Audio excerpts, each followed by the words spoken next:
Agora é bom. Agora é bom. Maintenant, tout va bien. Mais dans le futur, quand nos enfants grandiront, les autres vont leur faire du mal. Mais maintenant, tout va bien. Agora é bom.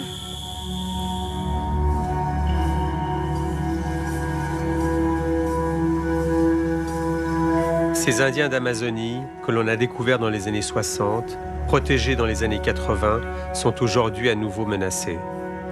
Le développement économique frappe comme jamais la forêt amazonienne, accélérant son anéantissement et menaçant ses populations autochtones, décourageant les efforts de ses défenseurs.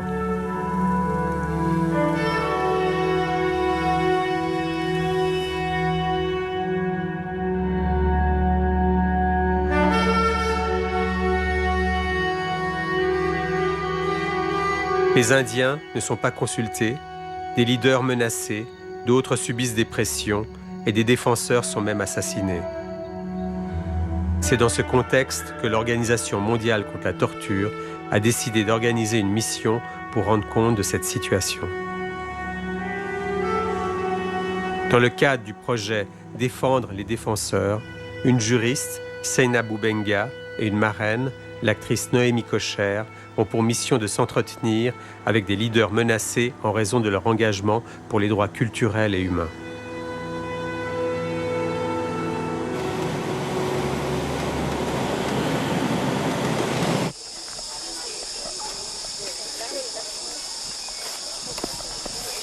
Le premier objectif de ces deux femmes est de rencontrer Megaron, représentant des Indiens Kayapo de Piraçu et défenseur des droits de l'homme qui se bat contre le projet du barrage de Belo Monte. Só se a Dilma mandar exército matar ele. Exército matar ele, matar tudo nós, aí sim, aí pode construir Belo Monte. Mas enquanto ele estiver vivo e nós aqui vivos, nós vamos lutar contra.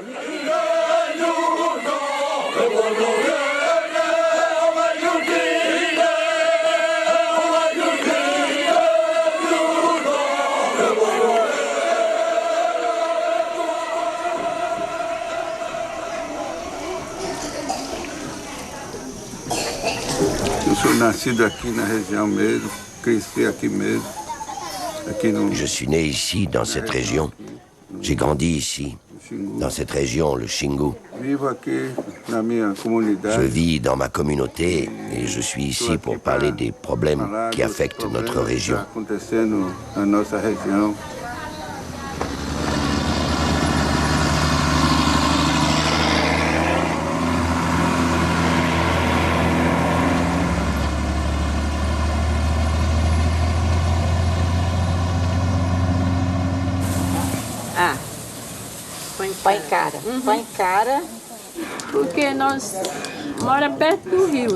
Nous vivons à côté de la rivière. Tu as vu la rivière là-bas?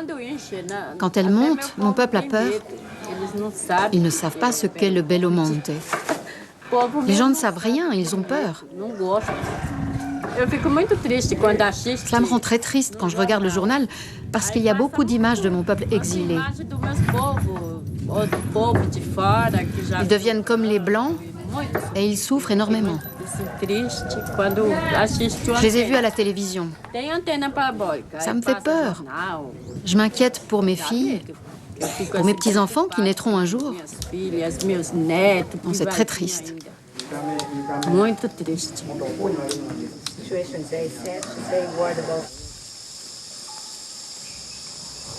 J'ai un sentiment un peu de perdition d'un village qui a eu accès à la modernité. Il y a de l'électricité, une ou deux machines à laver, ils ont des objets, ils ont des tissus, ils ont une télévision. Je les sens entre deux, je sais pas, entre deux mondes, entre deux époques. Je me demande où est leur identité, là, en ce moment.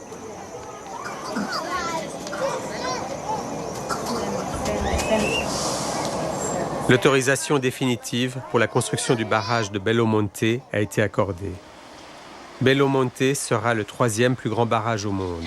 Il va entraîner de graves conséquences pour les habitants de la région et les écosystèmes de la forêt.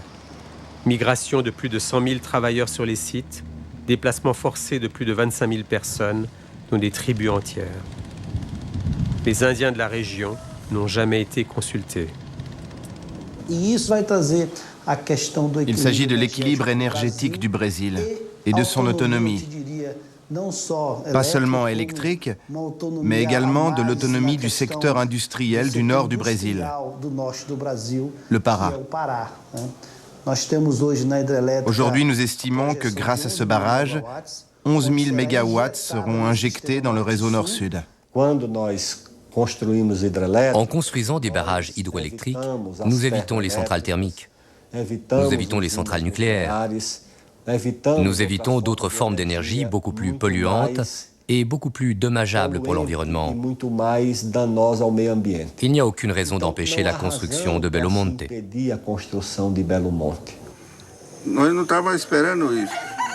On ne s'attendait pas à ça. On n'avait pas pensé que le gouvernement allait construire un barrage sur la rivière. Pas seulement sur la Xingu, mais aussi sur d'autres rivières d'Amazonie. Cela a commencé dans les années 80. C'est dans les années 80 que le gouvernement a commencé à parler de la construction du barrage de Belo Monte.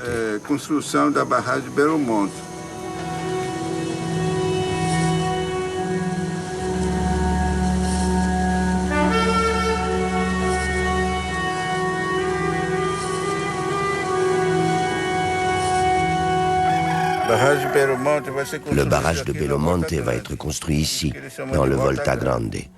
C'est ça qu'on appelle Volta Grande. Tous ces territoires sont des terres indigènes et tout ça va être inondé.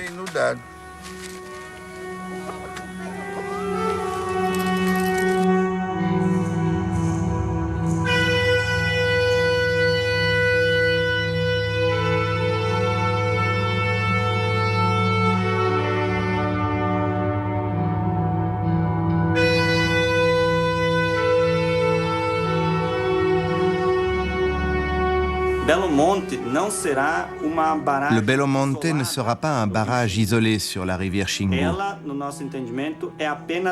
Il ne sera que le premier d'une série de barrages hydroélectriques qui seront construits en amont des terres indigènes.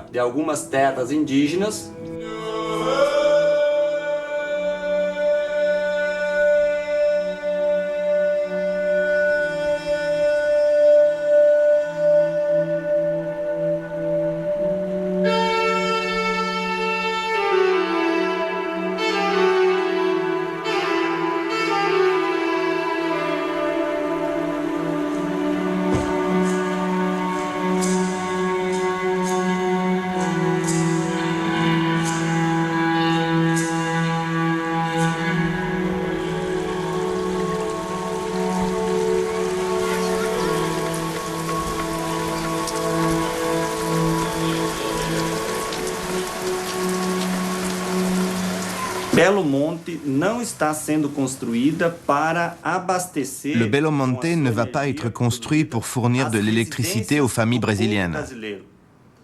Tout nous porte à croire que le Belo Monte sera construit pour fournir en énergie de grandes entreprises, que nous appelons électro-intensives.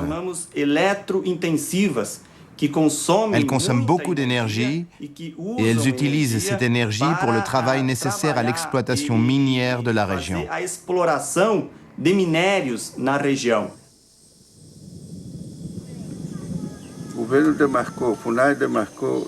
Le gouvernement a délimité cette terre pour les Indiens, pour nous, pour qu'on l'utilise à notre manière, selon nos coutumes. Et notre préoccupation, c'est que les Blancs occupent toutes les terres. Et il y a ce projet de construire des barrages sur la rivière. Cela nous préoccupe. Les envahisseurs, bûcherons, orpailleurs, pêcheurs, agriculteurs, c'est ça qui nous préoccupe.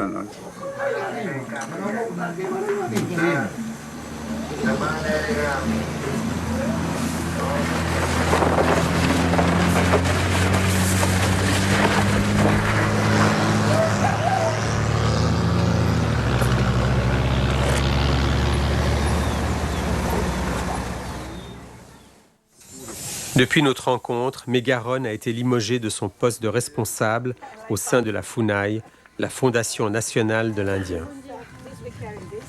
On lui a reproché ses prises de position contre le barrage. Le gouvernement fait pression sur les leaders amérindiens. Certains sont même menacés. C'est de la persécution politique parce que je suis contre. Et je pense que tout le monde a le droit de s'opposer à quelque chose qui porte préjudice à l'environnement, aux rivières, aux indigènes, aux populations riveraines. Donc je suis contre le barrage. Et je pense que c'est pour ça que la FUNAI a fait signer ma révocation. Depuis, son oncle Raoni est fâché avec les autorités brésiliennes. Des guerriers des tribus Kayapo ont promis d'entrer en guerre contre la construction des barrages, mais le pouvoir politique reste sourd face à leurs arguments.